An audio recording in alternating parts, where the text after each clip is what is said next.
Today we will learn types of sets. First, empty sets.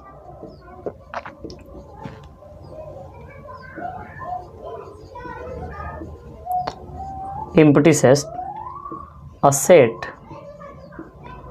which has no element, which has no element, ऐसा set जिसके पास element नहीं हो उनको हम empty set कहते हैं।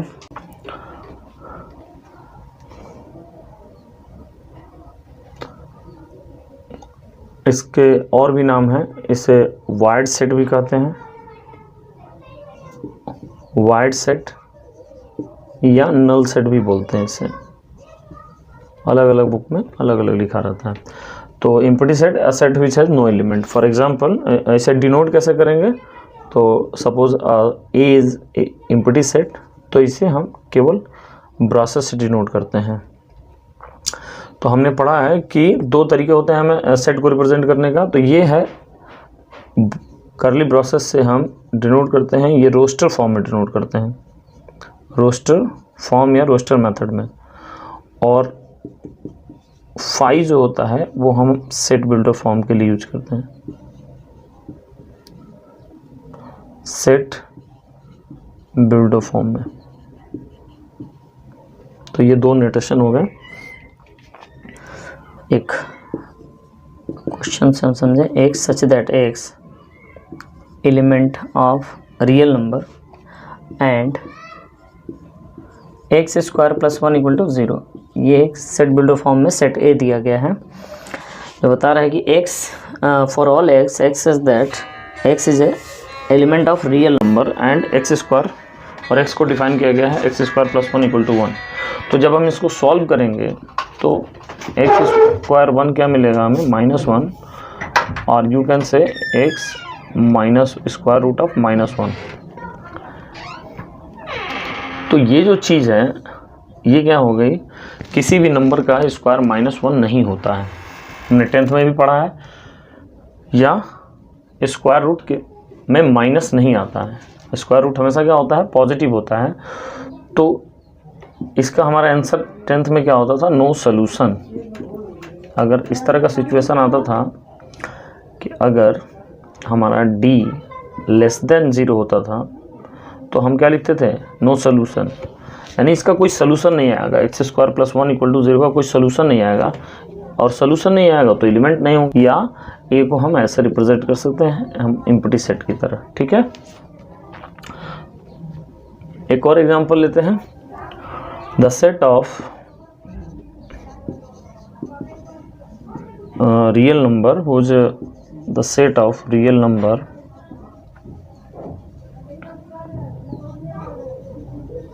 whose square is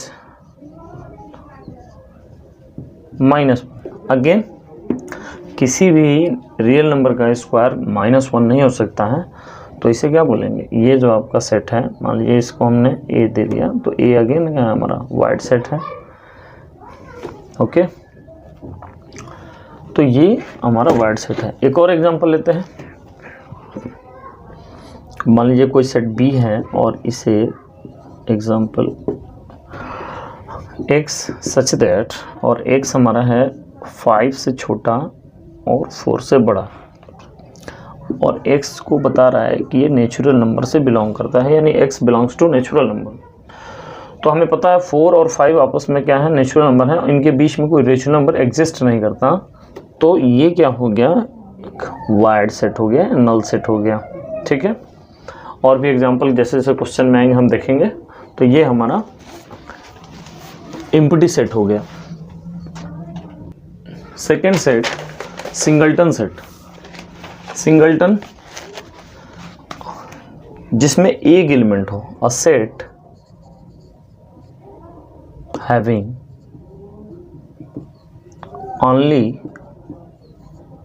only one element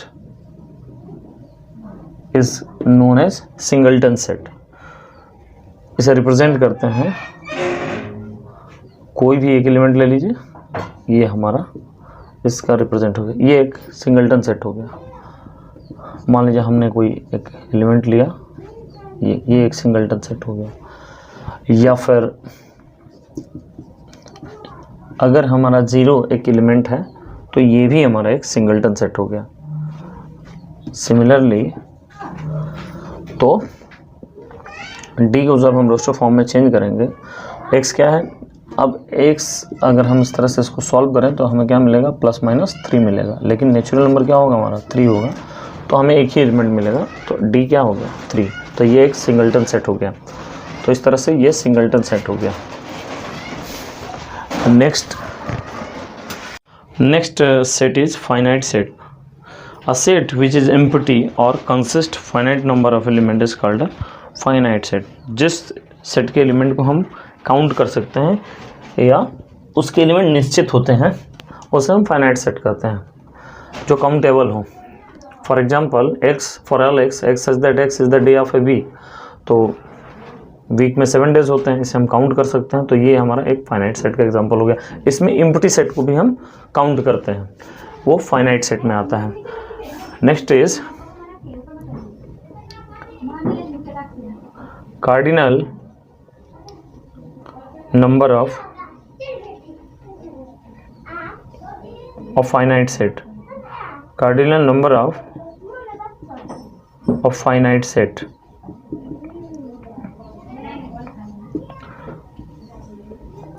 finite set के element को कैसे काउंट करेंगे या रिप्रेजेंट कैसे करेंगे, तो cardinal number of finite set, the number of element of a finite set, the number of elements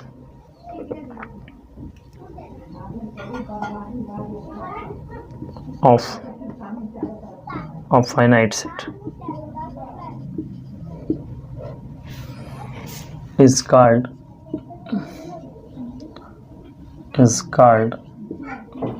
cardinal number, called cardinal number set। Infinite set, a set whose element cannot be listed by the natural number।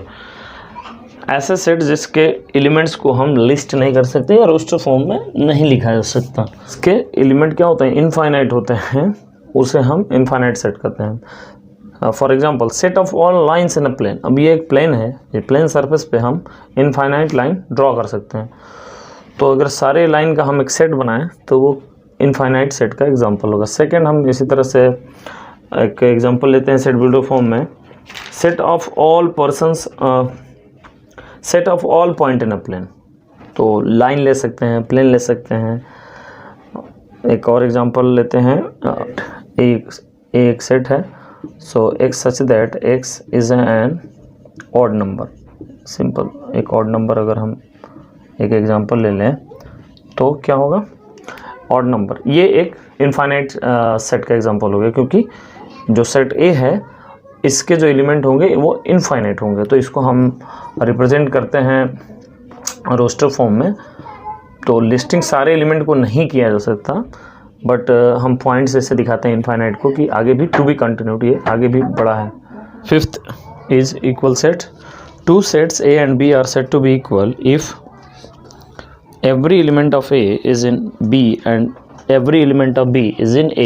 That means A के सारे element B में हो, B के सारे element A में हो, तो उसे हम A इक्वल टू B बोलते हैं।